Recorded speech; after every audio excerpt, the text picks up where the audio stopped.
রাজনীতি বলতে আমরা কি বুঝি? আসলে বক্তাদেরকে একটা টর্চার করা হয়। রাজনীতি প্রথমে উঠার পরে বলে হুজুর এই বিষয়ে আলোচনা করবেন না, ওই বিষয়ে আলোচনা করবেন না। বক্তার কথা হলো মনের খোরাক, কথা ঠিক কিনা? এখন বক্তাকে যদি একটা নির্দিষ্ট বিষয় আপনি চাপায়া দেন, তাহলে কোনোদিন সে আলোচনা দ্বারা মানে শ্রোতাদের কোনো উপকারে আসবে না, কথা ঠিক কিনা? এখন রাজনীতি বলতে রাজার নীতি। আচ্ছা, একটা কথা ক্লিয়ার করবেন, আল্লাহর নবী শুধু কি নবী ছিলেন না দেশের প্রেসিডেন্ট ছিলেন? এই কথা বলে না, জানেন না? আল্লাহর নবী কি দেশের প্রেসিডেন্ট ছিলেন না শুধু দাওয়াত খাইতেন? না নবী ছিলেন শুধু নামাজ পড়াইতেন? কোনটা ছিলেন? প্রেসিডেন্ট ছিলেন। আচ্ছা, একটা দেশের সরকার, একজন দেশের সরকার যদি হয়ে থাকেন, অনেকেই জানে না, মনে করে আমাদের নবী শুধু নবী ছিলেন আর কিছু জানে না, কিন্তু নবী যে দেশের প্রেসিডেন্ট ছিলেন এটা অনেকে জানে না। একজন প্রেসিডেন্ট কোনোদিন রাজনীতি ছাড়া দেশ পরিচালনা করা অসম্ভব, জোরে কোন কথা ঠিক কিনা? যারা বলে রাজনীতির কথা বলবেন না, রাজনীতি হলো রাজার নীতি। কোরআনুল কারীমের রাজনীতি আছে, আপনি দেখেন, আপনাকে আশায় দেখায় দেই। এই রাজনীতি আল্লাহর নবী তো রাজনীতি করছে। এখন এই কথাগুলো ভুল বুঝেন না, আবার মিডিয়াতে চলে যাবে। কারণ রাজনীতি, একটা দেশ যদি পরিচালনা করতে হয়, রাজনীতি ছাড়া কোনোদিন দেশ পরিচালনা করা যায় না। তাহলে আল্লাহর নবী রাজনীতি করেছে, আপনারা উম্মত হয়ে যদি এই রাজনীতিকে ঘৃণা করেন, তাহলে ঈমান আর কই থাকলো? আবার কথা কি বুঝতেছেন? আর এখন মনে করো হুজুর রাজনীতির কথা বলবে কেন? হুজুর শুধুমাত্র মসজিদে ইমামতি করবে আর মানুষের দাওয়াত দিলে দাওয়াত খাবে, মৌতাবাড়িতে দাওয়াত খাবে, এই বাস, এতটুকুই। এটাই মধ্যে সীমাবদ্ধ রেখে দিয়েছে। না, আল্লাহর নবী রাজনীতি করেছেন, তিনি দেশের প্রেসিডেন্ট ছিলেন, তিনি রাজনীতি করেছেন। হযরতে আবু বকর রাদিয়াল্লাহু তাআলা আনহু, তিনিও দেশের প্রেসিডেন্ট ছিলেন, তিনিও রাজনীতি করেছেন। হযরতে উমর ফারুক রাদিয়াল্লাহু তাআলা আনহু, তিনিও রাজনীতি করেছেন, দেশের প্রেসিডেন্ট ছিলেন। হযরতে আলী রাদিয়াল্লাহু তাআলা আনহু, তিনিও প্রেসিডেন্ট ছিলেন, তিনিও রাজনীতি করেছেন। এই রাজনীতি ছাড়া কখনো দেশ শাসন করা যায় না। এমনি কি বৈশা থাকলে দেশ হয়? রাজনীতি তো ভালো জিনিস, রাজনীতি ভালো জিনিস। আপনারা কেন ভুল বুঝেন? শুধুমাত্র বলে হুজুর রাজনীতির কথা বলে কেন, রাজনীতির কথা বলে কেন? এটা একটা হুজুরদের উপর একটা নির্যাতন করা হয়। কোরআনুল কারীমে আল্লাহ তাআলা বলছে আকিমিস সালাত, তুমি নামাজ কায়েম করো। এখন নামাজ কায়েম করতে হলে সমাজের মধ্যে এটার জন্য কাজ করতে হবে কি হবে না? হ্যাঁ, যাকাত আদায় করো, ওয়াতু যাকাত, যাকাত আদায় করো। এই যাকাত আদায় করার জন্য, সিস্টেমটা পরিচালনা করার জন্য সমাজের মধ্যে সুন্দরভাবে একটা কাজ করার দরকার আছে না নাই? ইয়ামুরুনা বিল মারুফ ওয়া তানহাউনা আনিল মুনকার, সৎ কাজের আদেশ, অসৎ কাজের নিষেধ যদি তুমি করতে চাও, আল্লাহ তাআলা বলছে তুমি একটা মসজিদের ইমাম সাহেব হইয়া তোমার কথা 20 জনে শুনে না, তুমি কি সৎ কাজের আদেশ আর নিষেধ করতে পারবা সমাজের মধ্যে সবকিছু? এই ক্ষমতা না থাকলে কি মানুষের দাম দেয় নাকি? দাম দেয়? আজকে আমার কথা এখানে কোনো কাজ হবে না, কিন্তু একজন এই শেরপুর, এটা কি জেলা পড়ছে? ফুলপুর জেলা, ফুলপুর থানা। এই ফুলপুর থানার ওসি আইসা যদি একটা কথা বলে, আপনারা শুনতে মানবেন না? হ্যাঁ, ক্ষমতা আছে বেটার, ক্ষমতা থাকলে সবকিছু করা যায়। এখন একজন ইমাম সাহেবকে মসজিদের মধ্যে বসায় রাখছেন, এই মসজিদের মধ্যে বসায় রেখে 20 জন মুসল্লিও তার কথা শুনে না, শুধু দাওয়াত দেয় আর শুধুমাত্র কি করে?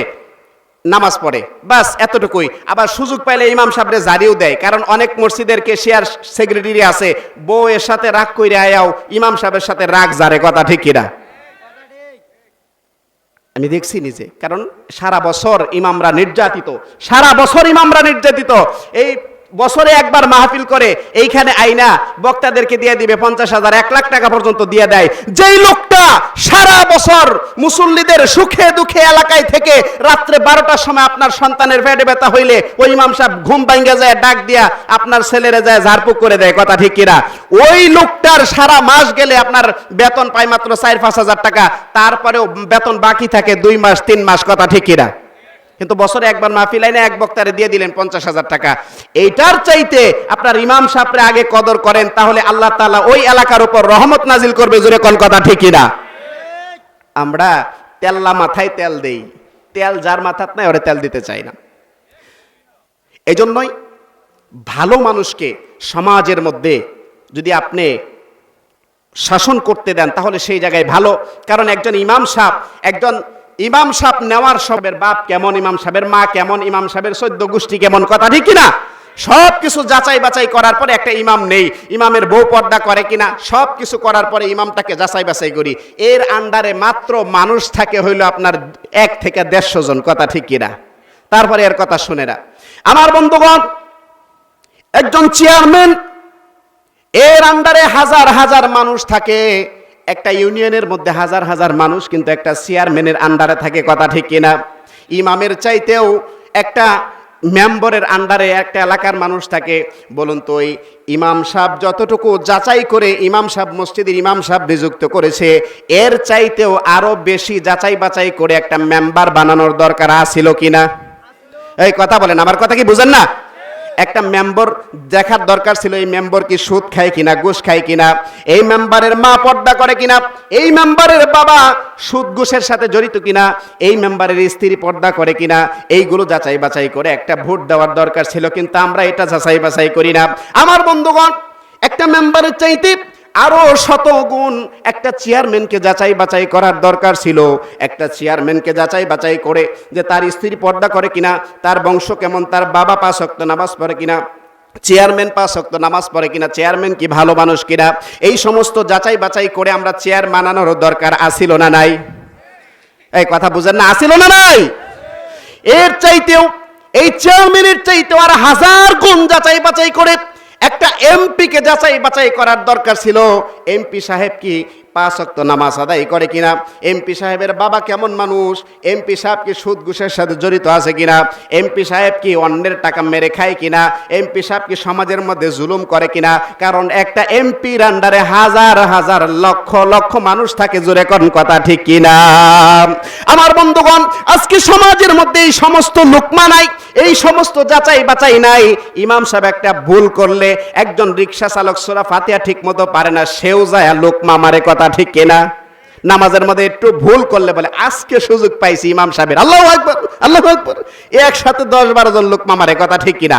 কিন্তু একজন মেম্বার ভুল করলে কয়দিন যায় লোকমা দিছেন? একজন চেয়ারম্যান ভুল করলে কয়দিন যায় লোকমা দিছেন? একজন এমপি ভুল করলে আপনি কয়দিন যায় লোকমা দিছেন? আমার কথা কি খারাপ লাগতেছে আপনাদের? আমি বাস্তব কথা বলি, আমি ভয় পাই না। যতদিন পর্যন্ত এই নাকের ডগায় আল্লাহ তাআলা দম দিয়েছে, ততদিন পর্যন্ত এই দিন কায়েমের জন্য আল্লাহর কথা বলে যাব। এই কোরআনুল কারীমের ভিতরে যেই সমস্ত কথাগুলো বলেছেন, এই সমস্ত কথাগুলো আমাদের বলার দরকার। আল্লাহ তাআলা বলেন, তুমি সত্যকে কখনো গোপন করো না, তুমি অর্ধেক বলবা অর্ধেক বলবো না, এইরকম হুজুর হওয়ার দরকার নাই। ওইগুলো হলো গুল আলু মার্কা হুজুর, কথা ঠিকই না? কারণ নাকের ডগায় দম যতদিন পর্যন্ত আছে, ততদিন পর্যন্ত সত্য কথা বলে যাইতে হবে, ততদিন পর্যন্ত সত্য কথা বলবে। কারণ মরণ তো একদিন হবেই, কথা ঠিক কিনা? কিন্তু শহীদি মৃত্যু কপালে থাকতে হবে। এজন্য কবি বলেন, আমাকে শহীদ করে সেই মিছিলে শামিল করে নিও, আমাকে শহীদ করে সেই মিছিলে শামিল করে নিও, যেই মিছিলের নেতা আমির হামজা, খোবাইব খাব্বাব আল্লাহর ছিল যারা অতি প্রিয়, শামিল করে নিও, আমাকে শহীদ করে সেই মিছিলে শামিল করে নিও, যেই মিছিলের নেতা আমির হামজা, খোবাইব খাব্বাব আল্লাহর ছিল যারা অতি প্রিয়, শামিল করে নিও। জোরে কোন মারহাবা। কারণ ইমানের সাথে শহীদি মৃত্যুটা অনেক বড় একটা মৃত্যু। কারণ মরণ তো একদিন হবেই। এই মরণ যদি শহীদি মৃত্যু হয়ে যায়, তাহলে সেটা হলো জান্নাতি মৃত্যু। জুড়ে বলি আল্লাহু আকবার। এই জন্যই নবীর ভালোবাসা অন্তরে রেখে আমাদের চলতে হবে। কে কি বললো না বললো সেটা দেখলে আপনার কবরের মধ্যে কেউ যাবে না। আপনার পার্শ্ববর্তী লোক যদি সুদ খায়, আপনি বলবেন ভাই সুদ খেও না। ঘুষ খাইলে বলবেন আপনি ঘুষ খেও না। কারণ আল্লাহ তাআলা বলছে, ইয়া'মুরুনা বিল মা'রুফি ওয়া তানহাউনা আনিল মুনকার, তুমি সৎ কাজের আদেশ করো, অসৎ কাজের নিষেধ করো। তোমার ঈমান যদি থাকে তুমি আদেশ করতে হবে। তোমার যদি অন্যজন যদি অন্যায় কাজ করে, তুমি জিনা করতেছে, তুমি বাধা দিতে হবে। এই সমস্ত জিনিস যদি আমাদের ঈমানের শক্তি যদি থাকে, তাহলে এটা করতে হবে। আর যদি এমন জায়গা যদি দেখেন না আমার বাধা দেওয়ার ক্ষমতা নাই, তাহলে অন্তরে অন্তরে ঘৃণা করতে হবে, কথা ঠিকই না?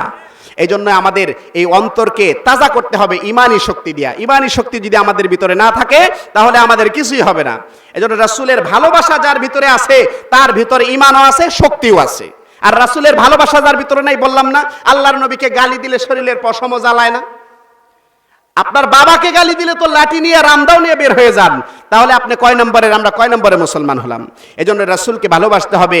সেই মদিনার জমিনে রাসূল শুয়ে আছেন, রাসূলের ভালোবাসা যদি অন্তরে থাকে তাহলে সেই ভালোবাসা নিয়ে আপনি যদি কবরে যান, আল্লাহর নবীর সেই হাসরের ময়দানে সুপারিশ আপনি পাবেন, আর না হয় আপনি পাবেন না। জোরে কোন কথা ঠিক কিনা?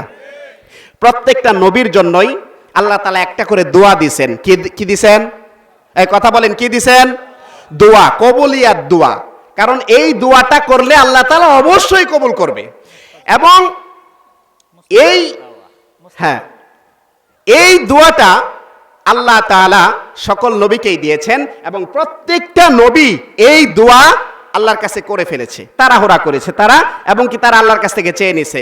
আল্লাহর নবী বলেন, আমি এই দোয়াটা আল্লাহর কাছে এখনো পর্যন্ত করি নাই, এই দোয়াটা আমি রেখে দিয়েছি আমার উম্মতের জন্য। হাসরের ময়দানে আমি আল্লাহ রাব্বুল আলামিনের কাছে কিয়ামতের ময়দানে আমার উম্মতের জন্য আমি আল্লাহ তাআলা এই দোয়াটা করব। জোরে বলি সুবহানাল্লাহ। আর এই দোয়াটা তাদের জন্যই কাজে লাগবে যারা আমার উম্মত হয়ে আমার দেখা পথ অনুসরণ করবে, যারা আল্লাহর সাথে শিরিক করবে না, যারা আল্লাহকে শিরিক করবে না, একমাত্র আল্লাহকে যারা বিশ্বাস করবে, একমাত্র আল্লাহ তাআলাকে ভয় করবে। ইন্নাল্লাযীনা ক্বালু রাব্বুনাল্লাহ সুম্মা ইসতাকামু, যারা বলবে আমার রব আল্লাহ এবং তার উপরই অবিচল থাকবে, অন্য কাউকে ভয় করবে না, আল্লাহ তাআলা এই দোয়াটা তাদের জন্যই হাসরের ময়দানে কবুল করে তাদেরকে জান্নাত দিয়ে দিবে। জোরে বলি আল্লাহু আকবার। এজন্য আমরা সেই নবীর খাঁটি উম্মত হয়ে আমরা সেই রাসূলের ভালোবাসা অন্তরে রেখে কবরে যাইতে চাই কি চাই না? সবাই মদিনায় যাওয়ার নিয়ত আছে না? এই রাসূলের ভালোবাসা অন্তরে থাকলে লাভ হবে না ক্ষতি হবে? এজন্যই মদিনায় যাইতে হইলে মদিনার ভালোবাসা লাগবে, রাসূলের ভালোবাসা লাগবে। এজন্য কবি বলেন, ভালোবাসার জায়গা মদিনা, ভালো লাগার জায়গা মদিনা। বলুন, ভালোবাসার জায়গা মদিনা, ভালো লাগার জায়গা। বলুন বলুন, ভালোবাসার জায়গা মদিনা, ভালো লাগার জায়গা মদিনা। একটু একটু আওয়াজ দিয়ে ভালোবাসায় বলবেন, তাহলে ভালো হবে। একটু সুন্দর করে বলবেন, বলেন, ভালোবাসার জায়গা মদিনা, ভালো লাগার জায়গা মদিনা। এত সুন্দর জায়গা কোথাও দেখি না, এত সুন্দর জায়গা কোথাও দেখি না, সাজিয়েছেন দয়াল রব্বানা ভালো লাগার জায়গা। আহা, ভালোবাসার জায়গা মদিনা, ভালো লাগার জায়গা মদিনা। মদিনা শরীফে নূরের খাজিনা, মদিনা শরীফে নূরের খাজিনা, আশিক ছাড়া অন্য বুঝে না ভালো লাগার জায়গা। ভালোবাসার জায়গা মদিনা, ভালো লাগার জায়গা মদিনা। আমার জীবনে অনেক বেশি গুনাহ, আমার জীবনে অনেক বেশি গুনাহ, তাই হাবিবের কদম ছাড়ব না ভালো লাগার যায়। আহা, ভালোবাসার জায়গা মদিনা, ভালো লাগার যায়। সবাই বলি মারহাবা। সময় সংক্ষেপ, আল্লাহ তাআলা আমরা যে আলোচনাগুলো করেছি সেই আলোচনাগুলো যেন আল্লাহ তাআলা আমাদেরকে সকলকে নবীর ভালোবাসা রেখে ইখলাসের সাথে ঈমান তাজা করে আল্লাহ তাআলা যেন আমাদেরকে